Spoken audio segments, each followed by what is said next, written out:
JP की वरिष्ठ नेता उमा भारती की, जिनका एक बयान इन दिनों काफी वायरल हो रहा है।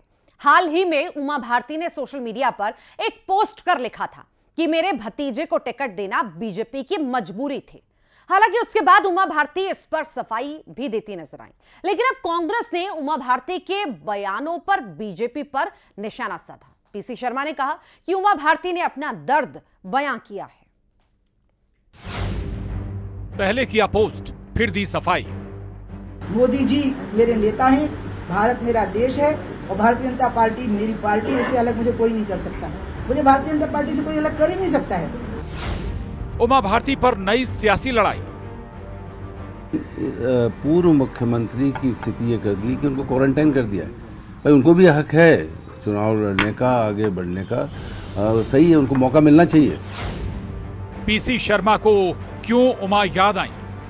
उनने किया, उसी महिला को इन्होंने बाहर कर दिया और ये इनकी ट्रेडिशन है भारतीय जनता पार्टी की कि कोई महिला आगे बढ़ती है तो उसको कैसे पीछा किया जाए। कांग्रेस को आस, मुद्दे की तलाश।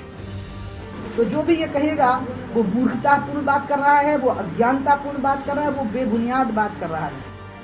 मध्य प्रदेश की पूर्व मुख्यमंत्री और बीजेपी की दिग्गज नेता उमा भारती अक्सर अपने बयानों के कारण सुर्खियों में रहती हैं।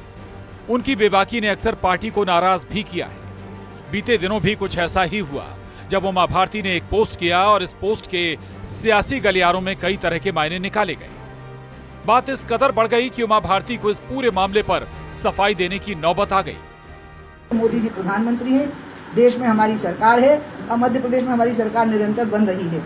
मोदी जी मेरे नेता हैं, भारत मेरा देश है और भारतीय जनता पार्टी मेरी पार्टी, इससे अलग मुझे कोई नहीं कर सकता। मुझे भारतीय जनता पार्टी से कोई अलग कर ही नहीं सकता है, क्योंकि मैं उसके अंदर हूँ, वो मेरे अंदर है।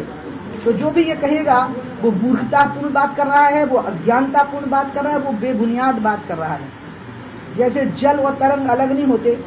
मैं बीजेपी में आखिरी घड़ी तक रहूंगी और जब मुझे लगेगा मैं चुनाव जरूर लड़ूंगी। मैंने ये कहा कि मैं 19 का नहीं लड़ूंगी, 24 का नहीं लड़ूंगी, लेकिन मैं अभी हूँ कितनी भैया तुम्हारे पता है, तुम लोग को गलतफहमी है। क्या हुआ कि मैंने अटल जी और अडवाणी जी के साथ काम किया, गलतफहमी में तुम दोषी भी नहीं हो। तो उस समय मेरी उनकी उम्र में 40 साल का गैप था और नाम चलता था अटल, अडवाणी, उमा भारती। तो लोग अधिकतर समझते हैं कि 75 पार की हो गई होंगी बहन। अच्छा, बहन ने अभी 65 ही पार नहीं किया। और मोदी जी जब पहला चुनाव लड़े हैं तब वो 65 में चल रहे थे लोकसभा का। इसलिए अभी तो अपन को कम से कम 15-20 साल तक राजनीति करना है। हो सकता है चुनाव भी लड़ो आगे जब जरूरत पड़ेगी। एक तरफ उमा भारती का ये बयान है तो वहीं दूसरी ओर कांग्रेस मुद्दे की तलाश में नजर आ रही है। कांग्रेस के पूर्व मंत्री पीसी शर्मा आज उमा भारती के समर्थन में नजर आए और इस पूरे मामले पर बीजेपी की नीति पर सवाल खड़े कर डाले। देखिए, उन्होंने एक चीज और कही कि मैं भी राजनीति में हूं और 10-15 साल तक चुनाव लड़ती रहूंगी।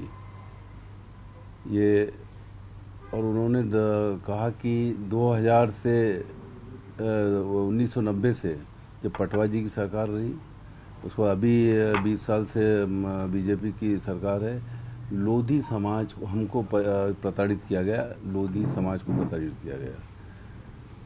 और उनका कहना है कि मैं फिर एक महिला, भारतीय जनता पार्टी की महिलाओं को आगे बढ़ाएंगे, लेकिन पूर्व मुख्यमंत्री की स्थिति ये कर दी कि उनको क्वारंटाइन कर दिया है। भाई उनको भी हक है चुनाव लड़ने का, आगे बढ़ने का। और उमा जी हो अथवा भारतीय जनता पार्टी का कोई नेता, सभी की क्षमता के अनुरूप पार्टी ने लगातार सभी को अवसर दिए हैं। आने वाले वक्त में भी पार्टी लगातार नए लोगों को भी विस्तार दे रही है और पुराने जो हमारे वरिष्ठ कार्यकर्ता नेता हैं उनके अनुभव का उपयोग करते हुए लगातार पार्टी अपनी गौरव यात्रा में आगे बढ़ रही है। उमा भारती के बयानों पर फिलहाल कांग्रेस बीजेपी को घेरती नजर आ रही है। दूसरी ओर उमा भारती खुद को बीजेपी से कभी अलग नहीं करने की बात कहती नजर आ रही है। Bureau report, news 18।